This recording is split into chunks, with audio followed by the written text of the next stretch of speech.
এই সরকারকে অবশ্যই ডক্টর ইউনূসের প্রশ্নে আমাদের আনকন্ডিশনাল শতভাগ সাপোর্ট রয়েছে, কিন্তু ডক্টর মোহাম্মদ ইউনূস শুধুমাত্র গভর্নমেন্টকে একা লিড করতে পারবেন না, তার যদি একটা ইফিশিয়েন্ট টিম না হয়। টু বি অনেস্ট বলতে হবে, পুরো টিমকে আমরা ফিট মনে করি না। শুধু দুজন ছাত্র নিয়েছেন আর ওভার সবই 60+। তাহলে এখানে ইয়ংদের প্রতিনিধিত্ব কোথায়? ইয়ংদের প্রতিনিধিত্ব আমি বলছি না শুধু বিশ্ববিদ্যালয়ে পড়ুয়া দুজন গ্রাজুয়েট ছেলেকে নিয়ে যান। ইয়ং তো শুধুমাত্র এইটাই না, আরও কিছু মিডল এজের 2-4জন নেওয়া যাবে, বিকজ এখন হ্যাঁ বয়সের কারণেও তো অনেক ক্ষেত্রে কাজের একটা প্রবলেম হয়। এবং বিশেষ করে এইখানে যারা আছে, হ্যাঁ তাদের এই যে আমরা যে ডেমোক্রেসির জন্য গত 15টা বছর ধরে ফাইট করেছি, আমার মতো অল্প বয়সে আমরা যে স্যাক্রিফাইস করেছি, এইখানে যারা গভর্নমেন্ট আছে তাদের কার কি স্যাক্রিফাইস কম্পেয়ার করেন? তারা এই গভর্নমেন্টের দ্বারা কতটুকু নির্যাতিত নিষ্পেষিত ছিলেন। লিটন ভাই মতো মানুষ যারা অনেকে শফিক রেহমানের মতো দেশে থাকতে পারে শেষ পর্যন্ত, এতটা তিক্ত পরিস্থিতির মধ্যে পড়েছেন।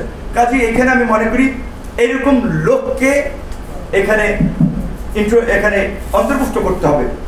এবং ইতিমধ্যেই রাজনৈতিক দলগুলোর মধ্যে কিন্তু নানান ধরনের আলোচনা আছে, এই গভর্নমেন্ট আবার কতদিন কন্টিনিউ করবে, আর একটু অনিলেভেন আবার হবে কিনা, -2 আবার হচ্ছে কিনা।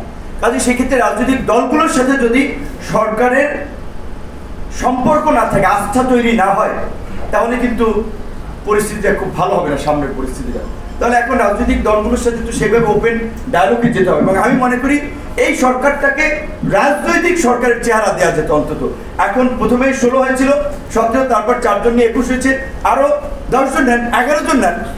আপনার একেবারে নিউ লোক, তারা কিভাবে 4-5টা মিনিস্ট্রি সামলাবে? সরি, আমার কথায় অনেকে উপদেষ্টা যদি কষ্ট পেতেন আমি ক্ষমা প্রার্থী, কিন্তু এটা বাস্তবতা। এইরকম একটা ভালনারেবল সিচুয়েশন দেশের, এখানে একজন লোক কিভাবে 4-5টা মিনিস্ট্রি সামলাবে? আমি এটা বলবো, এখানে বিএনপি, জামাত কিংবা আরো অপোজিশন তো এই মুভমেন্ট লিড দিয়েছে। কাজে সেখান থেকে প্রয়োজনে আরো কিছু রাজনৈতিক বিবেচনায় পরামর্শ করে অভিজ্ঞ লোকদেরকে নেন, যারা গভর্নমেন্ট রান করতে পারবে।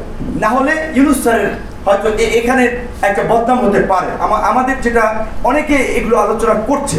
কাজে আমরা আজকের আলোচনা থেকে অবশ্যই আমরা এটা সরকারের ফোরামেও আমরা উপদেষ্টাদের সাথে ইতিমধ্যে এই আলাপগুলো আমরা তুলছি, আমাদের জায়গা থেকে আমরা পার্সু করব।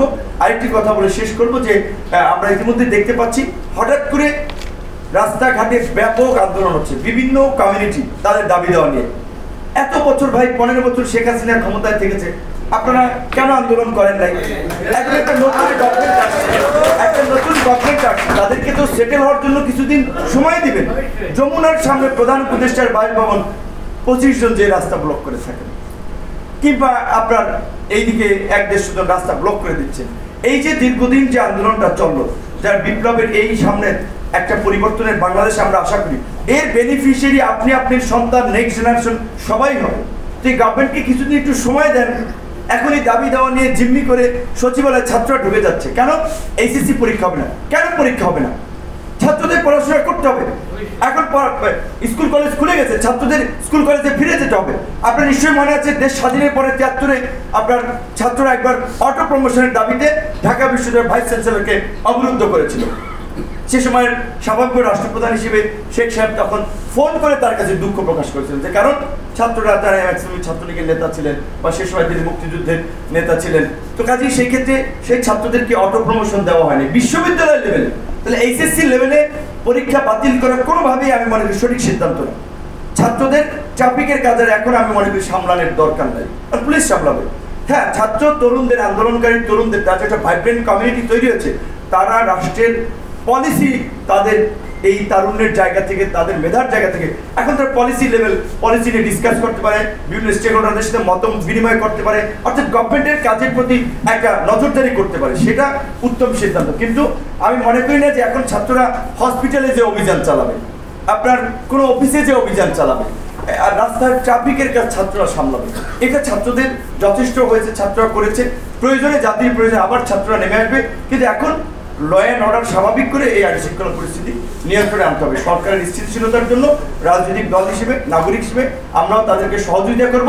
কিন্তু সরকারকে এই আন্দোলনকারী ছাত্র জনতা, রাজনৈতিক দলের ডেডিকেশন, পালস বুঝতে হবে। গত 15 বছর অনেক মানুষ কতটা নির্যাতন, নিপীড়ন করেছে, স্যাক্রিফাইস করেছে, তাদেরকেও মূল্যায়ন করতে হবে। ধন্যবাদ।